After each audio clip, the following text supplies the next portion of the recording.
ইতালীয় দূতাবাসের নতুন আপডেট অনুযায়ী বাংলাদেশে family visa, business visa, student ভিসার কার্যক্রম স্বাভাবিক থাকবে।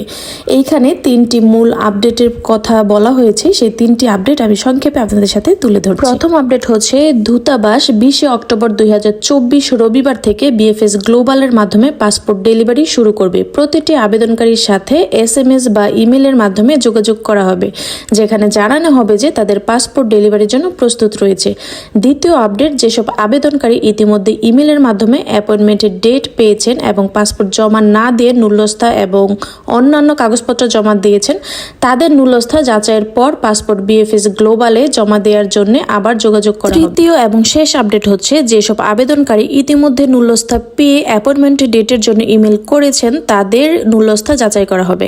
যাচাইয়ের পর নুল্যস্থা বৈধ হলে বিএফএস গ্লোবালে জমা দেওয়ার জন্য একটি নির্দিষ্ট অ্যাপয়েন্টমেন্ট ডেট নির্ধারণ করা হবে। এই আপডেটগুলোর মাধ্যমে আবেদনকারীদের যথাযথ প্রক্রিয়ায় তাদের ভিসার জন্য পাসপোর্ট এবং নুল্যস্থা জমা দেওয়ার নির্দেশনা প্রদান করা হয়েছে। ধন্যবাদ।